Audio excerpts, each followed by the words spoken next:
आज हम लोग यौगिकों का आणविक द्रव्यमान ज्ञात करना सीखेंगे, लेकिन शर्त है कि यौगिकों का आणविक द्रव्यमान निकालने से पहले हमें तत्वों के परमाणु द्रव्यमान पता होने चाहिए। तत्व का किसी भी तत्व का परमाणु द्रव्यमान एक संख्या होता है जो हमें पता चलता है कि वह कार्बन 12 के एक परमाणु के द्रव्यमान के भार से कितना गुना भारी है।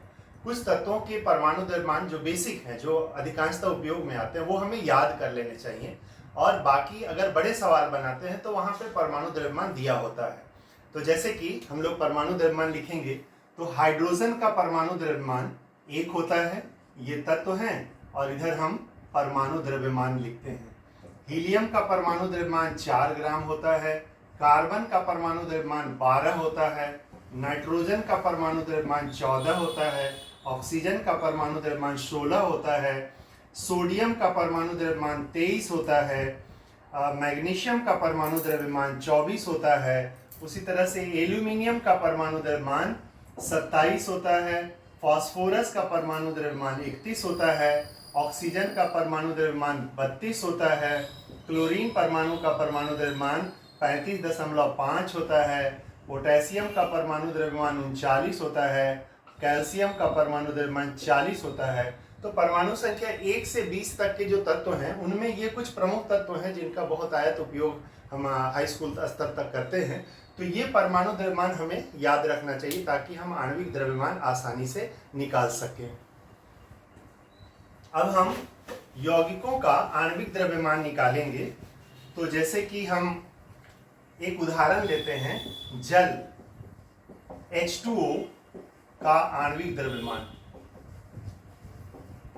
तो हम देखेंगे आणविक द्रव्यमान बराबर H2O में हाइड्रोजन के 2 परमाणु हैं तो 2 गुना, और हाइड्रोजन का परमाणु द्रव्यमान हमने सीखा 1 होता है, तो H2 का हो गया 2 गुना 1। अब प्लस ऑक्सीजन है 16, तो 2 एकम 2 और 16 बराबर 18 ग्राम। अगर ऐसे ही कार्बन डाइऑक्साइड CO2 का आणविक द्रव्यमान निकालना हो, आणविक द्रव्यमान, तो हम लिखेंगे CO2 में कार्बन का 1 परमाणु है और कार्बन का परमाणु द्रव्यमान 12 ग्राम होता है, ऑक्सीजन का 2 परमाणु है तो 2 गुना, और ऑक्सीजन का परमाणु द्रव्यमान 16 होता है, तो 12 प्लस 2 गुने 16 32 बराबर ये हो गया 44 ग्राम।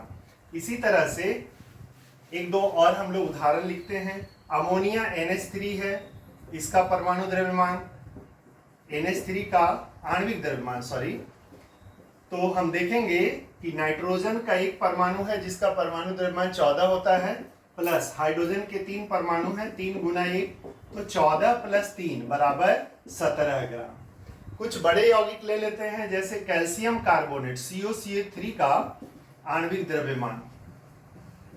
तो कैल्शियम है 1 परमाणु जिसका परमाणु द्रव्यमान 40 होता है, कार्बन 1 परमाणु जिसका परमाणु द्रव्यमान 12 होता है, ऑक्सीजन 3 परमाणु तो 3 गुना 16, तो देखेंगे 40 प्लस 12 और 16 तिया 48, तो ये हो गया 48 और 12 60 और 40 100 ग्राम।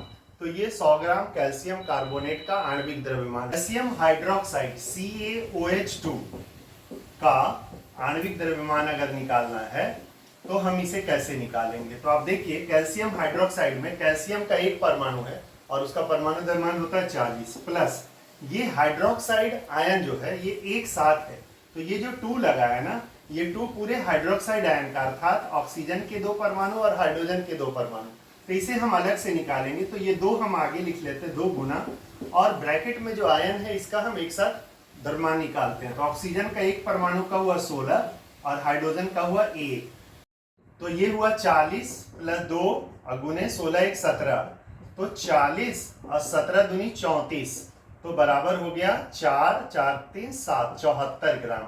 ये कैल्शियम हाइड्रोक्साइड का आणविक द्रव्यमान हुआ। एक और उदाहरण देखते हैं, एल्यूमिनियम सल्फेट Al2SO4 ये एल्यूमिनियम सल्फेट का सूत्र हुआ, इसका आणविक द्रव्यमान निकालना है।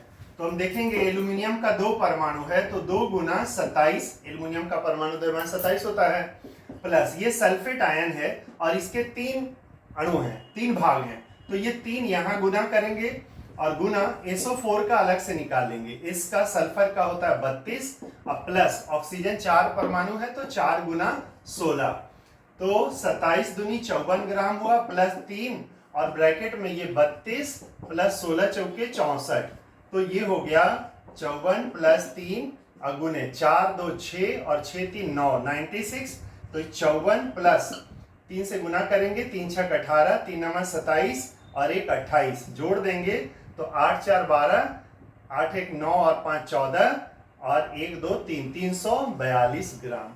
इस तरह से ये एल्यूमिनियम सल्फेट का आणविक द्रव्यमान हुआ। तो इस तरह से हम किसी भी यौगिक का आणविक द्रव्यमान निकालेंगे। धन्यवाद।